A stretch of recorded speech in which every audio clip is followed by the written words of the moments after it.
اب دیکھیں نا کتنی ویڈیوز آ رہی ہوتی ہیں، ٹریفک سگنل پہ کھڑے ہوئے ٹریفک پولیس والوں کو خواتین نے دھو دیا، معاشرہ پسند کر رہا ہے، فلاں کی ویڈیو لیک ہو گئی ہے، سب شیئر کر رہے ہیں، اخلاقی پستی کا شکار ہو گیا ہے معاشرہ۔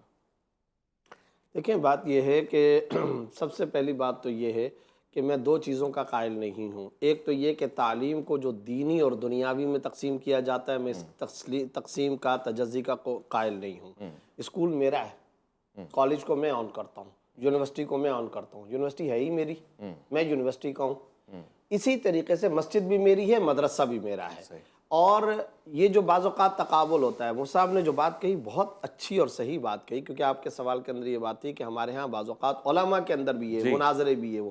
لیکن دیکھیں ہر جماعت، آرگنائزیشن یا طبقے کے اندر غلبے کو دیکھا جاتا ہے، غالب اکثریت کس طرف ہے۔ آپ کے شہر کے اندر ایک صوبائی اسمبلی بھی ہوتی ہے، اسی شہر میں دارالعلوم اور مسجد بھی ہے، بتائیں مسجد اور دارالعلوم اور علماء میں اس طریقے سے دھینگا مشتی مچھلی بازار ہے، جیسا کہ اسی شہر کی، اسی صوبے کی اسمبلی کے اندر جو حالت ہو رہی ہوتی ہے، وفاق میں جو حالت ہو رہی ہوتی ہے۔ میں پھر کہہ رہا ہوں ہم تقسیم کے قائل نہیں، وہ سیاستدان بھی میرے ہیں، اسی معاشرے کے ہیں، میرے ہی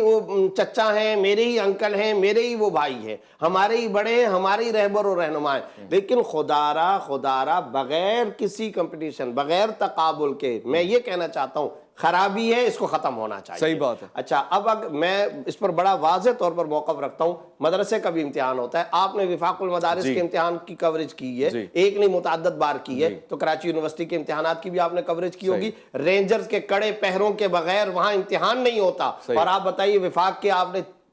ایک یا دو ہزاروں مدارس کے امتحانات کے اندر ایک پولیس والا نہیں مقرر ہوتا، تو خیر کے بے شمار پہلو ہیں۔ ساتھ ساتھ میں ایک بات اور نقطۂ طور پہ بھی ذکر کرنا چاہتا ہوں، 14ویں صدی ہے نا، آخری زمانہ ہے نا، ہمارا نمازی کیا سوچتا ہے، میں تو رہوں 21ویں صدی کا، پر میرا امام صاحب پہلی صدی کا ہونا چاہیے، تو نہیں ہو سکتا۔ اچھا جب امام مقتدی اور نمازی جماعتی ساتھی سے کہا جاتا ہے بھئی یہ اپنا معاملہ یہ نہیں جی، جدید دور ہے، حالات کے تقاضے، تو تیرے لیے جدید دور اور حالات کے تقاضے، تو امام کیا کہیں بغداد سے آیا ہے؟ کیا اس کے لیے جدید دور، جدید تقاضے، حالات اور نئی چیزیں نہیں ہیں؟ تو مقصد بغداد سے آئے ہوئے ہوتے ہیں، وہ پہلی صدی کے ہوتے ہیں۔ کہنے کا یہ کہ پچھلی صدیوں کا تو نہیں ہے نا، مقصد ہے کہ پچھلی صدیوں کا کوئی بزرگ یا پچھلے اسلاف کا تو نہیں، وہ اسی دور کا ہے، اسی جگہ اسی سوسائٹی کا ہے۔ تو مقصد کہنے کا یہ ہے، ہم تقابل نہیں کرنا چاہتے، ہم یہ کہتے ہیں جہاں خرابی ہو اس خرابی کو دور کرنا چاہیے، وہ مسجد میں ہو، وہ مکتب میں ہو، کالج میں ہو، یونیورسٹی میں ہو۔ ہم یہ کہہ سکتے ہیں کہ علماء کے طبقے میں خیر غالب ہے،